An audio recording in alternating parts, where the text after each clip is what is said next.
আপনি যে কোম্পানিটা দেখেন সেই কোম্পানির মালিক আমি না, আমি কর্মচারী রাকিব মালিক। সে যে এত বড়লোক ভাবে সেটা কাউকে জানাতে চায় না। এটা তুমি কি করছো পিউ? তুমি জানো এটার দাম কত? ওর খালা অস্ট্রেলিয়া থেকে এটা পাঠিয়েছে, 1,00,000 টাকা দাম। হ্যাঁ বৌমা বাচ্চা মেয়ে, ওকে এত কিছু বোঝে? নানু ভাই আসলে তুমি আমার কাছে। পিউ, নাদিয়া, নাদিয়া, বলো, শুনতেছি। তুমি কি কোনো কারণে রাগ করছো? তো রাগ করবো না তো কি করবো?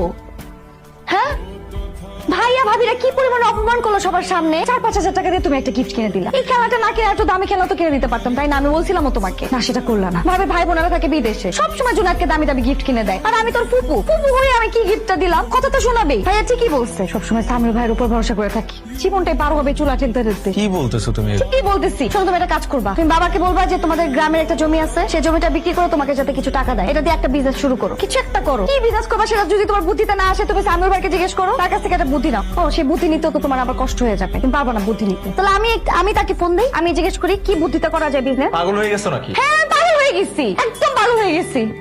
আমার আর মানুষের কথা শুনতে ভালো লাগে না। যখন প্রেম করতে তখন কত কথা শোনাইছো আমাকে, যে নাদিয়া তোমাকে আমি কোনোদিন কোনো কষ্ট ফিল করতে দিব না, আমার দ্বারা তুমি সবসময় ভালো থাকবা, সবসময় আমি তোমাকে সুখে রাখবো। এই আমার সুখ, খুব সুখে সংসার করতেছি আমি। ও লাগে না আমারই কুলার।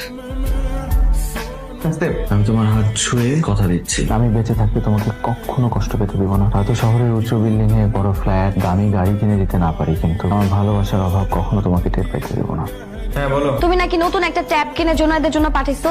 পাঠাইছি তো। কেন, কি হয়েছে? কি হয়েছে মানে? তুমি টাকা কোথায় পাইছো ট্যাব কেনার? আরে টাকা সামিউল দিছে। কালকে ঘটনা শুনে ও খুব রাগ করছে, বললো যে খেলতে গিয়ে ভাস্তি একটা জিনিস নষ্ট করে ফেলছে, এর জন্য এত কথা শোনানোর কি আছে। এটা ওর খুব খারাপ লাগছে। আমি জানতাম এটা সামিউল ভাইয়েরই কাজ হবে। তোমার বন্ধু ভাগ্য দেখলে যে কারো হিংসা হবে। কিন্তু একটা দুঃসংবাদ আছে। দুঃসংবাদ? ভাইয়া তো মহা বিপদে পড়ছে। ওই যে চায়না থেকে কি নাকি ইম্পোর্ট করতে চাইছিল, এই জন্য তো বাড়ি মর্গেজ লাগছিল। তারপর তো সব প্রোডাক্ট এই কাস্টমসে নাকি আটকে রাখছে, কন্টেনার নাকি কিচ্ছু বাইর করতে পারতেছে না। তুমি জানো 6 কোটি টাকা প্রোডাক্ট ছিল ওইখানে। তুমি বুঝতেছো ব্যাংক থেকে কত পরিমাণে প্রেসার আসবে? আমি শুনলাম ভাইয়ার নামে নাকি তারা মামলাও করতে পারে। মাম্মা মাম্মা কি হয়েছে মাম্মা? কি হয়েছে পিউ? কোনো সমস্যা? খারাপ লাগতেছে?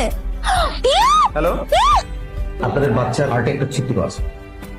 হার্টে ছিদ্র মানে? হঠাৎ করে হার্টে ছিদ্র কোত্থেকে আসলো? না না, হঠাৎ করে না, এটা জন্মগত। বাচ্চা যখন ছোট থাকে তখন এগুলো পাওয়া যায় না, বড় হয়ে যখন একটু হালাকি করে দৌড়দৌড় করে তোমরা করে ঘাবড়াবেন না, আমাদের এখানে চিকিৎসার ব্যবস্থা আছে। ওর ওপেন হার্ট সার্জারি করবো। Open heart? কি বলতেছেন আপনি? এতটুকু ছোট বাচ্চার ওপেন হার্ট কি করে হয়? এটা ছাড়া এটা করতে হবে, আমি দ্রুতই করতে হবে। কিছু খরচা করতে ব্যাপার আছে, তাই কমা লাগবে।